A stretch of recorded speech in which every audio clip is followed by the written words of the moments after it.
আজকে আমাদের বিষয় অঙ্গজ জনন।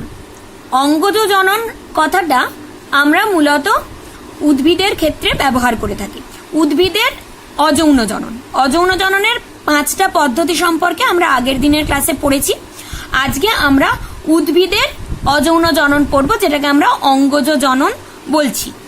অঙ্গজ জনন কাকে বলছে না, বললাম যে এটা উদ্ভিদের অযৌন জনন, এবং এই অযৌন জনন পদ্ধতিতে, যে অযৌন জনন পদ্ধতিতে উদ্ভিদের কোনো অঙ্গ বা তার অংশ বিশেষ জনিত্রী উদ্ভিদ দেহ, মানে যে উদ্ভিদটা বংশ বিস্তার করছে সেই উদ্ভিদ দেহ থেকে আলাদা হয়ে গিয়ে নতুন একটা উদ্ভিদের সৃষ্টি করে, তাকে আমরা অঙ্গজ জনন বলি। অর্থাৎ যে অযৌন জনন পদ্ধতিতে উদ্ভিদ দেহের কোনো অঙ্গ বা তার অংশ বিশেষ জনিত্রী উদ্ভিদ থেকে বিচ্ছিন্ন হয়ে নতুন অপত্যের সৃষ্টি করে, তাকে অঙ্গজ জনন বলে। আর এই অঙ্গজ জননের সাহায্যে যেহেতু উদ্ভিদ বংশ বিস্তার করে থাকে, সেই জন্য এটাকে আমরা অঙ্গজ বংশবিস্তারও বলে থাকি। এই অঙ্গজ বংশবিস্তার মূলত 2 রকমের হয়। প্রাকৃতিক, অর্থাৎ কিনা উদ্ভিদ তার স্বাভাবিকভাবে প্রকৃতিতে তার বিভিন্ন অঙ্গ থেকে যে বংশ বিস্তার করে থাকে, তাকে আমরা প্রাকৃতিক অঙ্গজ বংশবিস্তার বলে থাকি। বা আমরা এখানে দেখো অঙ্গজ বংশবিস্তার বা অঙ্গজ জনন কেন বলছি, সেটা আমরা এখানে আরেকটু ভালোভাবে বুঝে নিতে পারি। যে উদ্ভিদের যে ফুল, সেই উদ্ভিদের ফুলটাকে আমরা কিন্তু জনন অঙ্গ বলি বা রিপ্রোডাক্টিভ পার্ট বলে থাকি বা জনন অঙ্গ বলে থাকি। সেই ফুলের মধ্যে ফুল থেকে ফল তৈরি হয়, ফল থেকে বীজ তৈরি হয়, সেই বীজ থেকে নতুন উদ্ভিদ তৈরি হয়। এটা আমরা জানি যে আমরা যখন মাটিতে বীজ পুঁতি, তখন সেই বীজ থেকে বীজ অঙ্কুরিত হয়ে নতুন গাছ তৈরি হয়। তাহলে এভাবে উদ্ভিদ বংশ বিস্তার করে, এটা আমরা জানি। এই ফুলটা কিন্তু উদ্ভিদের জনন অঙ্গ, অর্থাৎ রিপ্রোডাক্টিভ পার্ট। সেটাকে কিন্তু আমরা যখন রিপ্রোডাক্টিভ পার্ট থেকে বা জনন অঙ্গ থেকে বংশ বিস্তার হচ্ছে, তখন কিন্তু সেটাকে আমরা অঙ্গজ জনন বলবো না। তাহলে উদ্ভিদের যে ভেজিটেটিভ পার্ট, পাতা, কাণ্ড, মূল, এগুলোকে আমরা উদ্ভিদের ভেজিটেটিভ পার্ট বলে থাকি। এই ভেজিটেটিভ পার্ট থেকে যখন উদ্ভিদ বংশ বিস্তার করে, এই ভেজিটেটিভ পার্টের সাহায্যে যখন উদ্ভিদ বংশ বিস্তার করে, তখন সেগুলোকে আমরা বলি ভেজিটেটিভ প্রোপাগেশন, বা সেটাকেই বাংলায় বলছি অঙ্গজ বংশ বিস্তার। তাহলে যেহেতু ভেজিটেটিভ পার্টটার সাহায্যে উদ্ভিদ বংশ বিস্তার করছে, সেই জন্য সেটার নাম হচ্ছে ভেজিটেটিভ প্রোপাগেশন, বা সেটারই বাংলা করলে দাঁড়ায় অঙ্গজ বংশ বিস্তার বা অঙ্গজ জনন।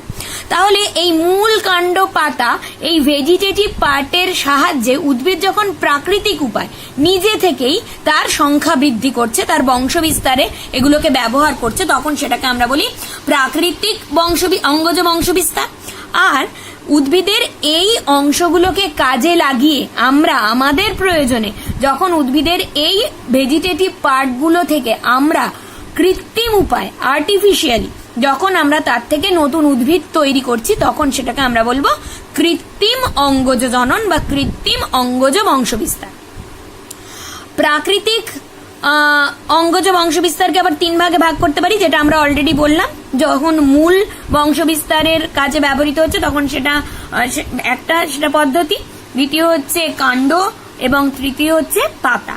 আর কৃত্রিম অঙ্গজ বংশবিস্তার সেটাও 3 রকমের।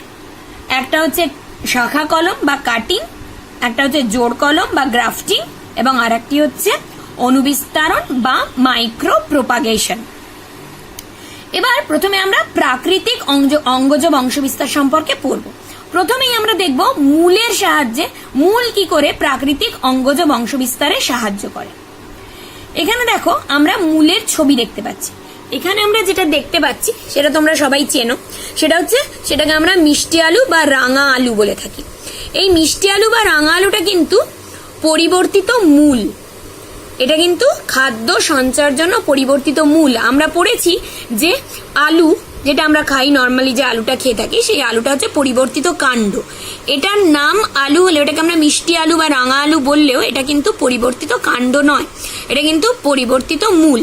তাহলে এই যে পরিবর্তিত মূল, এই পরিবর্তিত মূলের মধ্যে দেখো অস্থানিক মুকুল বের হয়েছে। মূলে সাধারণভাবে মুকুল থাকে না, কিন্তু এখানে দেখো এখানে অস্থানিক মুকুল তৈরি হচ্ছে। এবং সেই অস্থানিক মুকুলগুলো বৃদ্ধিপ্রাপ্ত, সেই অস্থানিক মুকুল থেকে রুট তৈরি হচ্ছে, মূল তৈরি হচ্ছে এবং উপরে কাণ্ড তৈরি হচ্ছে এবং যার থেকে একটা নতুন উদ্ভিদ তৈরি হচ্ছে। এবং এই অংশ থেকে দেখো, এখানে এই অংশটা থেকে নতুন তৈরি হলো, এটা পুরনো যে মূলটা ছিল সেই মূল থেকে দেখো কাণ্ড তৈরি হলো এবং এখানে দেখো নতুন নতুন কিন্তু আবার মূল তৈরি হচ্ছে এবং এই মূলগুলো আবার বৃদ্ধিপ্রাপ্ত হবে, তার ভেতরে যে আবার অস্থানিক মুকুল তৈরি হবে, সেখান থেকে আবার নতুন উদ্ভিদ তৈরি হবে। তাহলে এইভাবে এই অস্থানিক মুকুল তৈরির মাধ্যমে রসালো মূলের সাহায্যে, মিষ্টি আলু হচ্ছে উদাহরণ, রসালো মূলের সাহায্যে উদ্ভিদ বংশবিস্তার করে থাকে। এটা হচ্ছে প্রাকৃতিক অঙ্গজ বংশবিস্তার। এখানে দেখবে কিছু ক্ষেত্রে আমি যখন দেখাবো এই স্লাইডগুলো, তখন কয়েকটার ক্ষেত্রে এরকম লাল রঙের স্টার দেওয়া আছে। লাল রঙের স্টার দেওয়াগুলো তোমাদের সিলেবাসে আছে, অর্থাৎ সিলেবাসে আছে যে মিষ্টি আলু কিভাবে অঙ্গজ জনন, কি পদ্ধতিতে অঙ্গজ জনন সম্পন্ন করে থাকে। সেক্ষেত্রে বলতে হবে যে রসালো মূলের সাহায্যে, রসালো মূলে উপস্থিত অস্থানিক মুকুলের সাহায্যে মিষ্টি আলু বংশবিস্তার করে থাকে। এরপরে দেখব যে পাতাতেও মুকুল তৈরি হয় না, কাজেই পাতাতে যখন মুকুল তৈরি হচ্ছে সেটাকেও আমরা অস্থানিক মুকুল বলছি।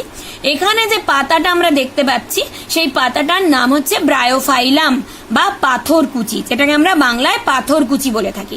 তার বিজ্ঞানসম্মত নাম হচ্ছে ব্রায়োফাইলাম।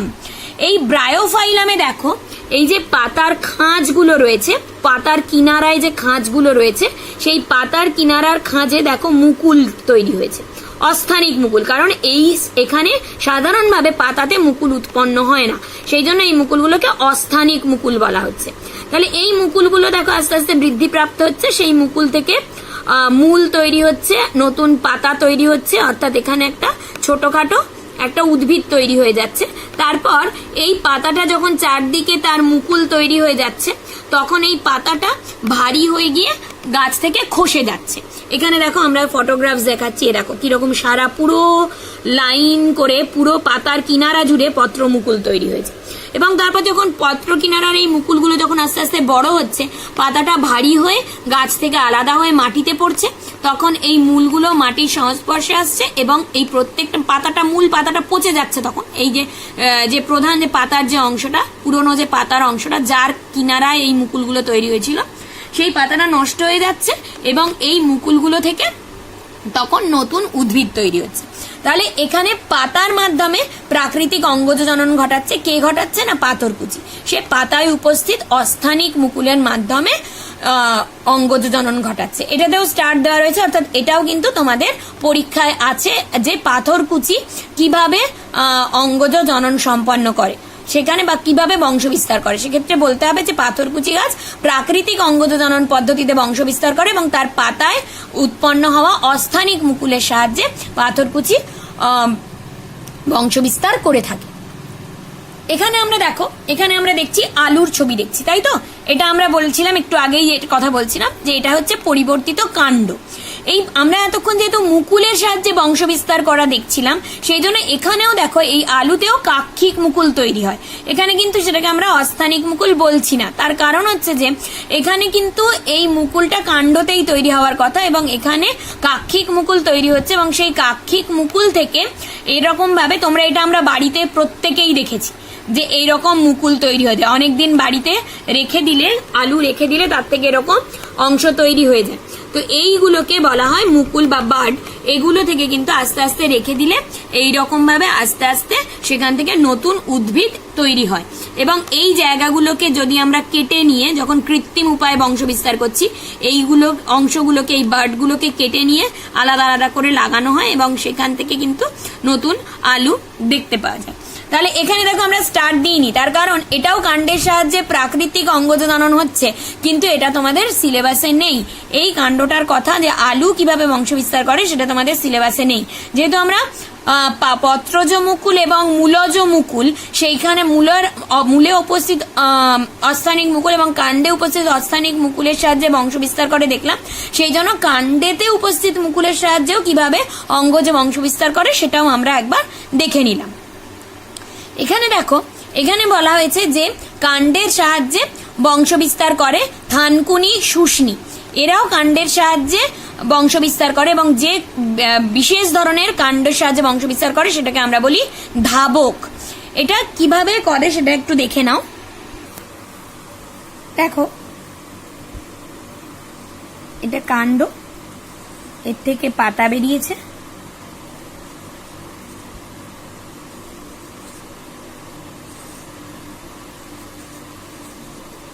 এবং এখান থেকে মূল বেরিয়েছে।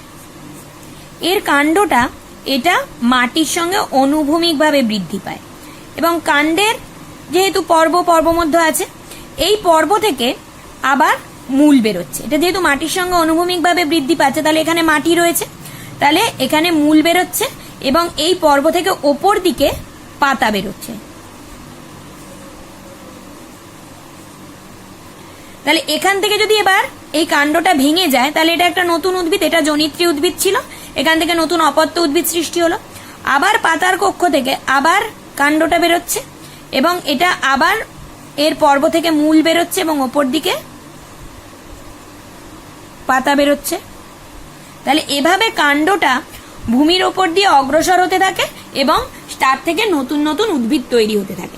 এটাকে বলা হচ্ছে, এটা কাণ্ডের সাহায্যে বংশ বিস্তার করছে এবং এই কাণ্ডটাকে বলা হচ্ছে ধাবক। এই কাণ্ডটাকে বলা হয় ধাবক বা রানার। আমরা থানকুনি বা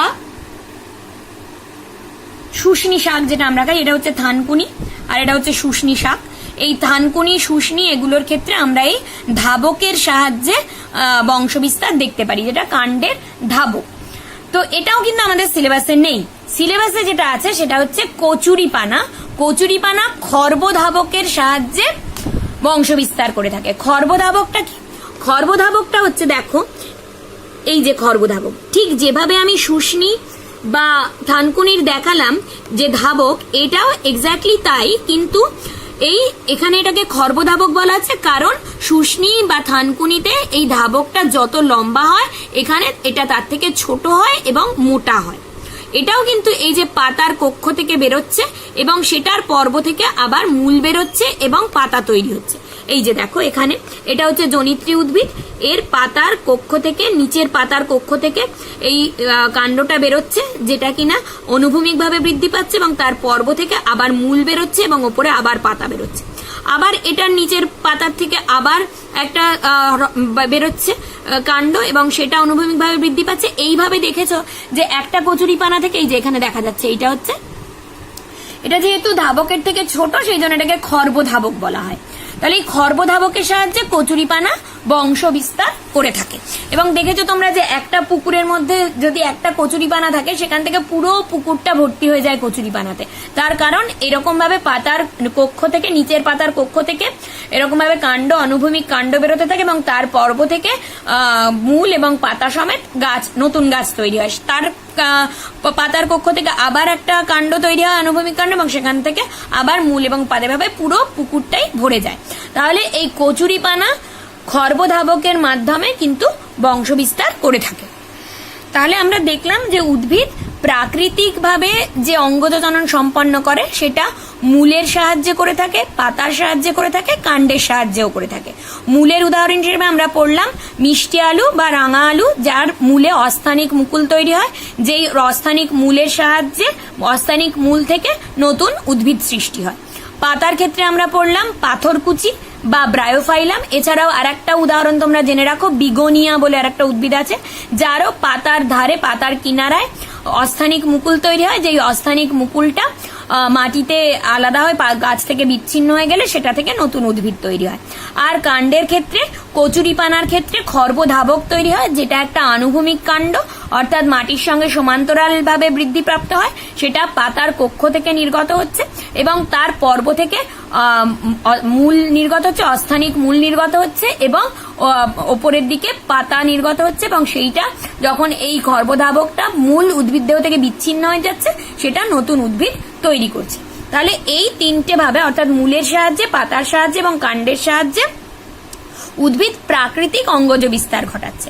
এবার আমরা দেখব যে কৃত্রিম অঙ্গজ বিস্তার কিভাবে হয়। তিনটে পদ্ধতিতে হয় আমরা বলেছিলাম। তার মধ্যে প্রথম এবং সব থেকে সহজ উপায় হচ্ছে শাখা কলম, বা যেটাকে আমরা কাটিংও বলছি। এখানে দেখো কি করা হচ্ছে, একটা উদ্ভিদ নেওয়া হয়েছে, এটার আমরা কলম করব। এর একটা কাণ্ডর একটা অংশ আমরা কেটে নিচ্ছি, 20 থেকে 30 সেন্টিমিটার হতেই হবে সেই অংশটা, সেই কাণ্ডটা কেটে নিচ্ছি, কাণ্ডের অংশটা। তারপর মাটির মধ্যে সেই অংশটা বসিয়ে দিচ্ছি, কাটা অংশটা সমেত বসিয়ে দিচ্ছি, এবং এখানে পর্যাপ্ত পরিমাণে জল দিচ্ছি এবং পুষ্টি জন্য সার দিচ্ছি। এবং এটা যদি ঠিক মতন পরিবেশ পায়, ঠিক মতন জল পায়, তাহলে কিছুদিন বাদে এই যে কাটা অংশটা থেকে নতুন মূল বেরোবে, এবং এই ওপরের অংশটা থেকে এই যে ওপরের যে মুকুল রয়েছে সেই মুকুল থেকে উপরের কাণ্ডটা তৈরি হবে, এখান থেকে একটা নতুন গাছ তৈরি হয়ে যাবে। এখানে আমরা দেখতে পাচ্ছি এটা গোলাপ গাছ দেখানো হয়েছে, তার কাণ্ডের অংশটা কেটে বসানো হয়েছে, এবং সেখান থেকে দেখো আবার সেই মূল গজিয়েছে, এবং তার থেকে আবার নতুন কাণ্ডটাও বৃদ্ধিপ্রাপ্ত হয়ে নতুন গাছ তৈরি হয়েছে। আমরা দেখেছি যে বিভিন্ন ফুল গাছের ক্ষেত্রে, তোমার জবা গাছের ক্ষেত্রে, গোলাপ গাছের ক্ষেত্রে, এই সমস্ত ফুল গাছের ক্ষেত্রে আমরা অনেক সময় কাটিং বা শাখা কলম পদ্ধতিতে করে থাকি, কারণ এগুলোর বীজ হয় না, তোমরা দেখেছো। কাজে এগুলো যদি আমরা যা বেরোবে তার কোনো মানে নেই। এবং যে গাছ থেকে আমরা যে গোলাপ গাছটা আমাদের খুব পছন্দের, সেই রকম একদম হুবহু, যেহেতু এটা অযৌন জনন, কাজেই যে গাছটা আমরা পাবো অঙ্গজ জননের মাধ্যমে সেটা হুবহু একদম জনিত্রী উদ্ভিদের মতনই হবে। মানে ঠিক যে কোয়ালিটির, যে গোলাপ গাছটার যে রকম ফুল দেখে আমরা সেই রকমই একটা গাছ পেতে চাইছি, সেটা আমরা শাখা কলমের মাধ্যমে যদি কৃত্রিম উপায় আমরা তার অঙ্গজ জনন ঘটাই, তাহলে তার মধ্যে আমরা যে গাছটা পাবো সেটা হুবহু যে গাছটার থেকে আমরা কাণ্ডটা কেটেছি সেই গাছটার মতনই হবে। তাহলে এই ধরনের বিভিন্ন ধরনের ফুল গাছের ক্ষেত্রে, জবা গাছ, গোলাপ গাছ, এদের ক্ষেত্রে আমরা এই শাখা কলম বা কাটিং এর মাধ্যমে আমরা করে থাকি, সেটার তোমার বংশবিস্তার করে থাকি কৃত্রিম উপায়। এরপর আমরা দেখবো জোড় কলম বা গ্রাফটিং। জোড় কলম বা গ্রাফটিং এ এখানে কিন্তু দুটো উদ্ভিদ লাগে, অর্থাৎ একটা উদ্ভিদ, যেই উদ্ভিদের বৈশিষ্ট্যটা আমাদের পছন্দের বৈশিষ্ট্য, অর্থাৎ যে উদ্ভিদটা আমরা নেব সেই উদ্ভিদটার কাণ্ডের অংশ আমরা নিই, সেটাকে বলা হয় সিয়ন। আর সেটাকে অন্য একটা উদ্ভিদের শুধু মূল অংশটা রেখে বাকি কাণ্ডটা কেটে ফেলা হয়, সেটার সঙ্গে যোগ করা হয়, যার শুধুমাত্র মূল অংশটা থাকে, সেই উদ্ভিদটাকে আমরা বলি স্টক। তাহলে স্টকের ক্ষেত্রে শুধু মূলটা থাকছে, যে উদ্ভিদটার কিন্তু আর কোনো বৈশিষ্ট্য এই উদ্ভিদটার মধ্যে থাকবে না, কারণ তার শুধু মূল অংশটা আমরা নিয়েছি। এবং এই দুটোকে কিন্তু একই প্রজাতিভুক্ত হতে হবে বা খুব কাছাকাছি হতে হবে, সম্পর্কযুক্ত উদ্ভিদ হতে হবে। এবং এখানে যেভাবে কাটা হচ্ছে, স্টকটাকে যেভাবে কাটা হচ্ছে, সিয়নটাকেও ঠিক সেভাবে কাটা হয়, সেটাকে একসঙ্গে জোড়া হয় এবং তারপর সেটাকে কাপড়ের টুকরো দিয়ে সেটাকে আটকে দেওয়া হয়, সেটাকে মুড়ে দেওয়া হয়, এবং কিছুদিন বাদে দেখা যায় যে এই অংশটার মধ্যে এই দুটো অংশ জুড়ে গেছে। তাহলে নিচের যে গাছটা আমরা নিয়েছিলাম তার কোনো বৈশিষ্ট্য কিন্তু এই গাছটাতে থাকলো না, উপরের যে অংশটা, যে গাছের সিয়নটা আমরা ব্যবহার করেছি, সেই বৈশিষ্ট্যটাই কিন্তু এটার মধ্যে থাকলো, এই গাছটার মধ্যে রইল।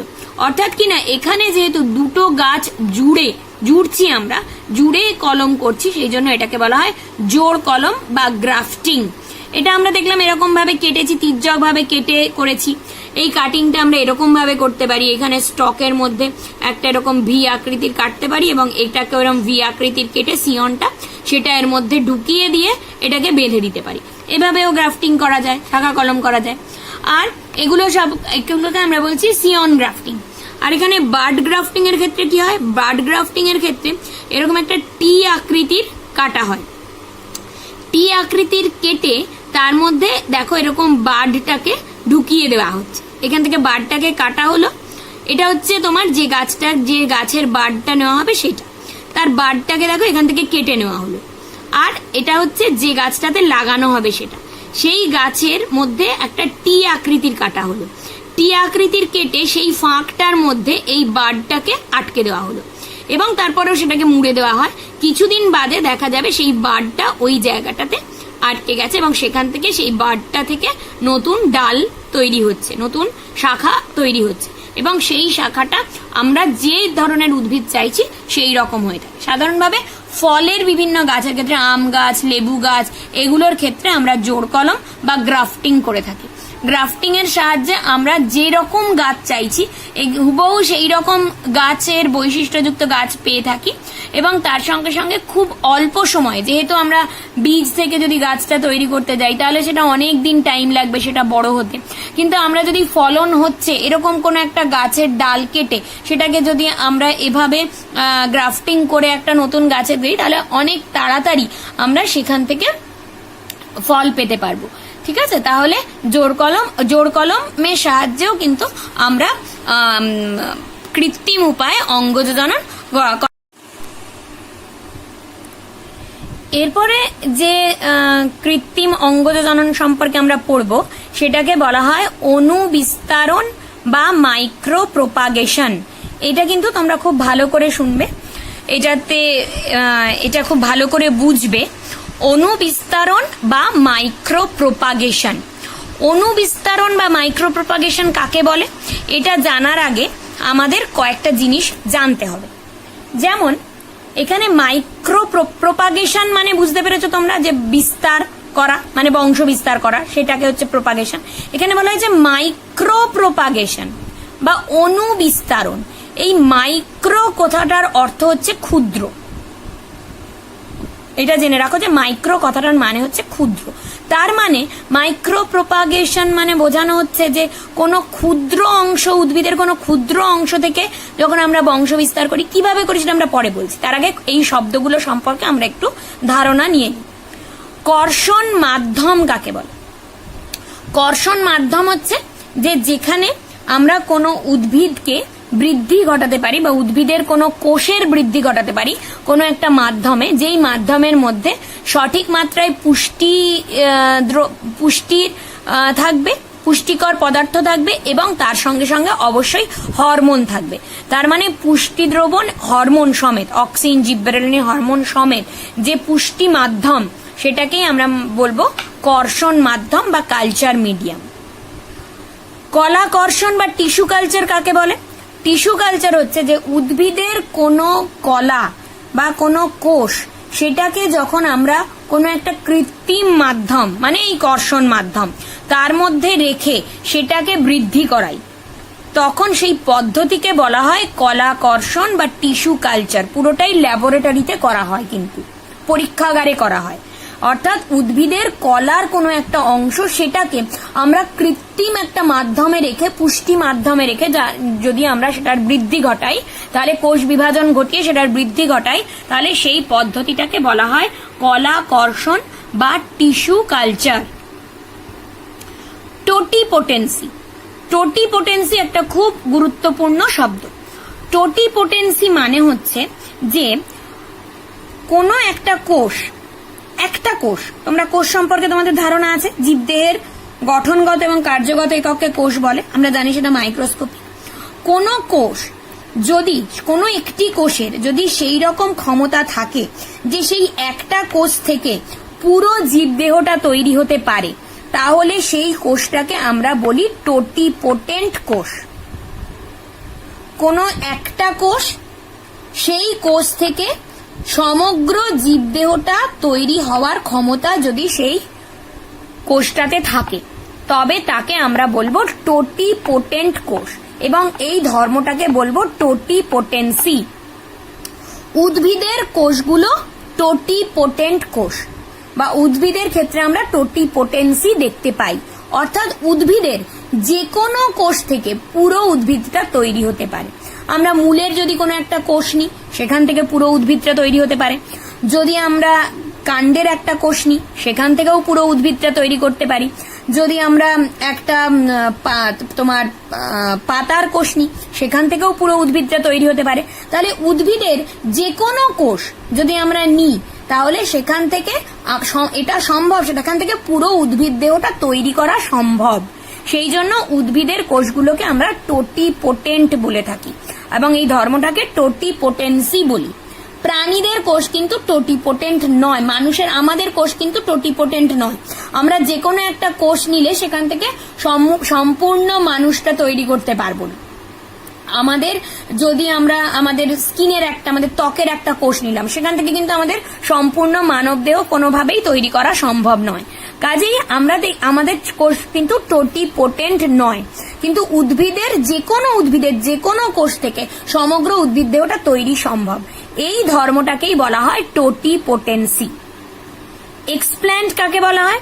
এক্সপ্ল্যান্ট হচ্ছে যে আমরা যখন এই মাইক্রো প্রোপাগেশনের জন্য আমরা আগে বলে নি তাহলে যে মাইক্রো প্রোপাগেশন কাকে বলে। মাইক্রো প্রোপাগেশন হচ্ছে যে উদ্ভিদের কোনো একটা ক্ষুদ্র অংশ, সেটা পাতার কোনো ক্ষুদ্র অংশ হতে পারে, কাণ্ডের অগ্রভাগ হতে পারে, বা মূলের অগ্রভাগ হতে পারে, বা কোনো কাক্ষিক মুকুল হতে পারে, বা বীজের কোনো অংশ হতে পারে, অর্থাৎ উদ্ভিদের কোনো ক্ষুদ্র অংশ যেটাকে আমরা কৃত্রিম উপায়ে এরকম পুষ্টি এবং হরমোনযুক্ত দ্রবণে রেখে যদি আমরা সেখান থেকে বৃদ্ধি ঘটিয়ে উদ্ভিদ তৈরি করি, তখন সেটাকে আমরা বলি মাইক্রো প্রোপাগেশন বা অনুবিস্তারণ, মানে পুরোটাই কৃত্রিম উপায়ে তৈরি করছি।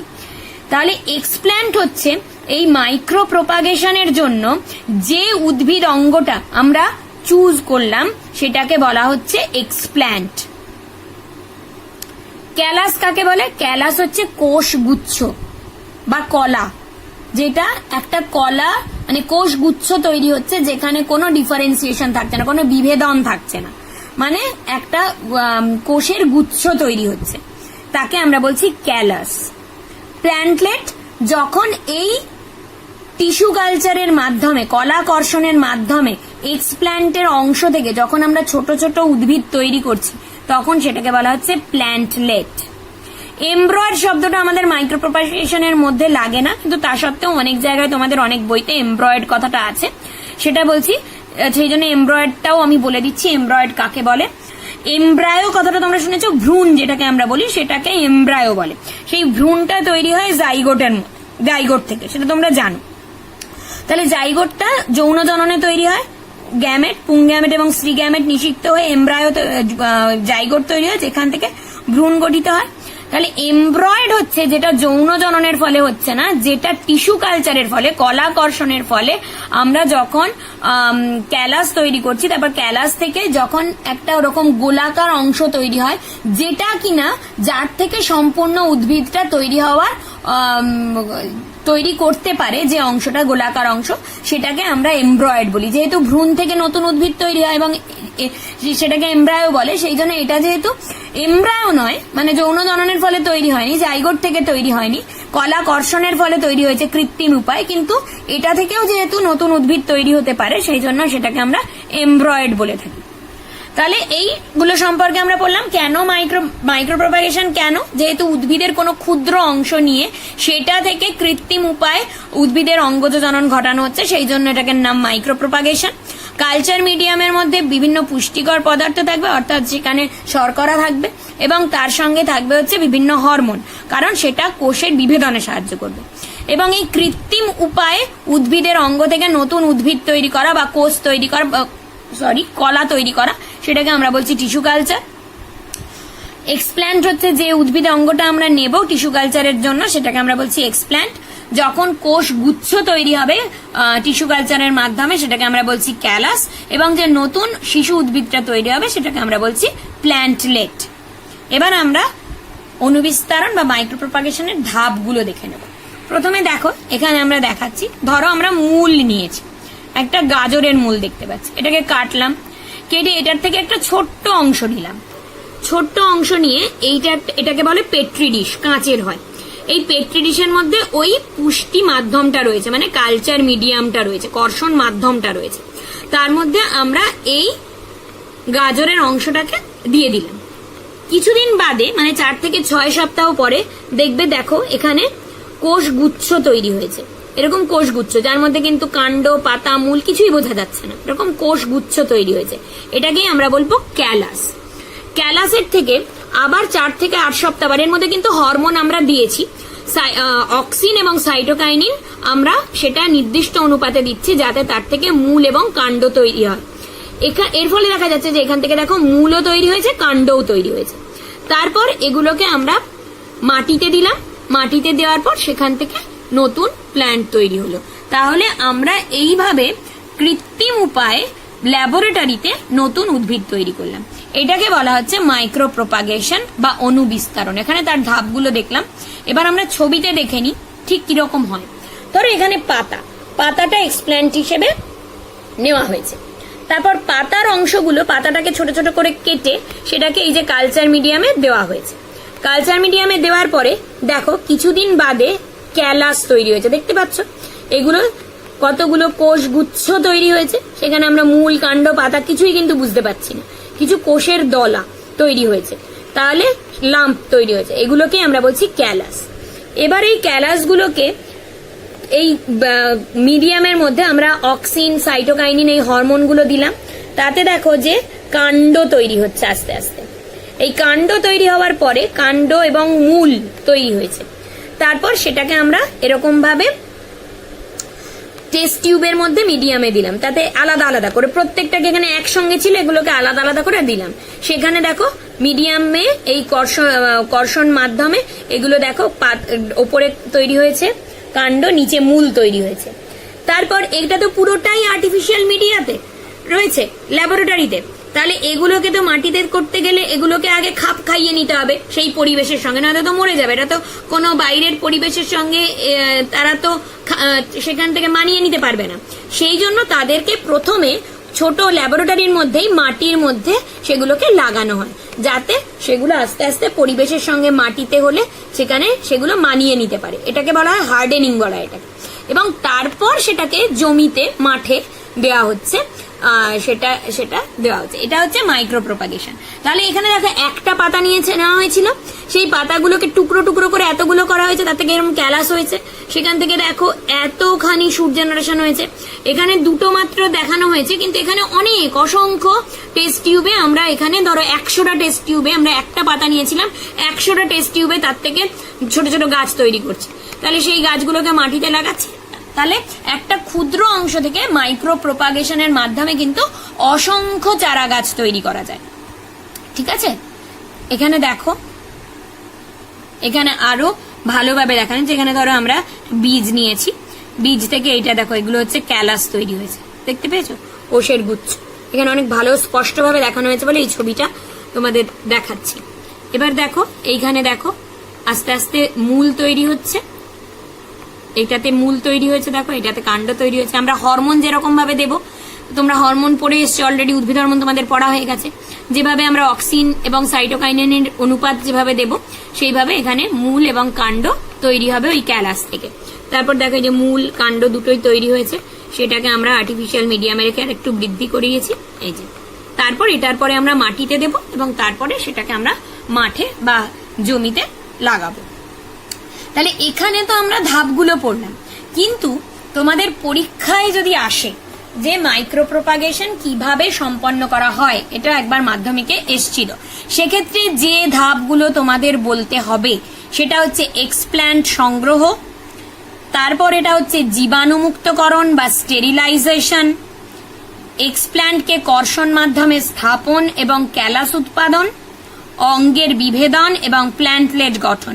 এক্সপ্ল্যান্ট যেটা আমরা সংগ্রহ করেছি, সেই এক্সপ্ল্যান্টটাকে কিন্তু যখন আমরা কর্ষণ মাধ্যমে দেব, তার আগে এটাকে স্টেরিলাইজেশন বা জীবাণুমুক্ত করতে হবে। কারণ এটা পুষ্টি মাধ্যম দিয়েছি, এখানে যদি এটা দিই তাহলে সেখানে এই জিনিসটা নষ্ট হয়ে যাবে, সেখানে এর মধ্যে যে জীবাণু থাকবে সেগুলো বৃদ্ধি পাবে এবং যার ফলে এটাকে নষ্ট করে দেবে। সেই জন্য অবশ্যই আগে এটাকে কালচার মিডিয়ামে দেওয়ার আগে এটাকে জীবাণুমুক্তকরণ করতে হবে, যেটাকে আমরা বলছি স্টেরিলাইজেশন বা জীবাণুমুক্তকরণ। এটা কিন্তু একটা অত্যন্ত গুরুত্বপূর্ণ ধাপ, এটা কিন্তু পরীক্ষাতে এলে অবশ্যই লিখতে হবে। তাহলে প্রথম ধাপ হচ্ছে এক্সপ্ল্যান্ট সংগ্রহ, দ্বিতীয়টা হচ্ছে সেটাকে জীবাণুমুক্তকরণ বা স্টেরিলাইজেশন, তারপর এক্সপ্ল্যান্টকে কর্ষণ মাধ্যমে স্থাপন এবং তার থেকে ক্যালাস উৎপাদন। এটা তোমরা দেখেছো আগে যে ছবিগুলো দেখালাম, সেখানে দেখলে এই যে কর্ষণ মাধ্যমে স্থাপন করা হলো এবং সেখান থেকে ক্যালাস উৎপাদন করা হলো। তারপরে অঙ্গের বিভেদন এবং প্ল্যান্টলেট গঠন। অঙ্গের বিভেদন হলো, অর্থাৎ মূল এবং কাণ্ড তৈরি হলো এবং সেগুলোকে কর্ষণ মাধ্যমে সেখান থেকে প্ল্যান্টলেট তৈরি করা হলো, মানে ছোট উদ্ভিদ তৈরি করা হলো।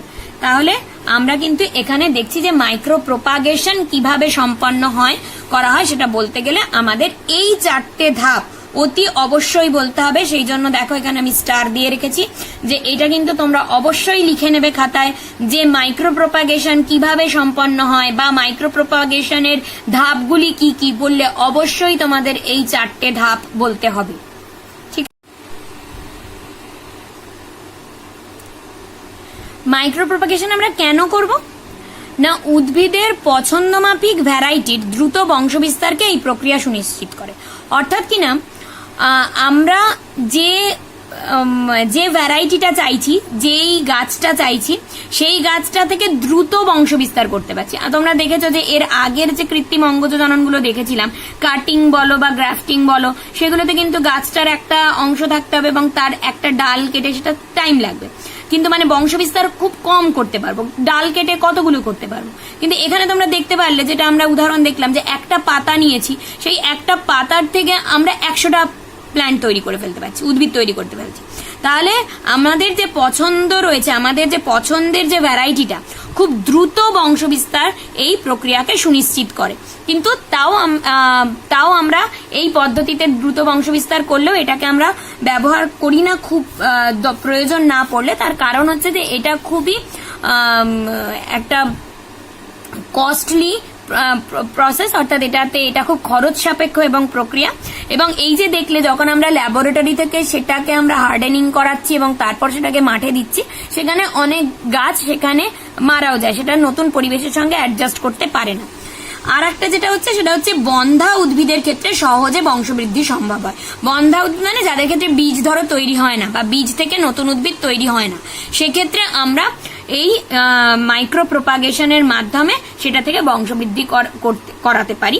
আর তার সঙ্গে রোগমুক্ত উদ্ভিদ তৈরি করতেও মাইক্রো প্রোপাগেশন ব্যবহার করা হয়ে থাকে। তাহলে আজকে আমরা এই অঙ্গজ জনন সম্পর্কে পড়লাম, উদ্ভিদের অঙ্গজ জনন সম্পর্কে পড়লাম, এবং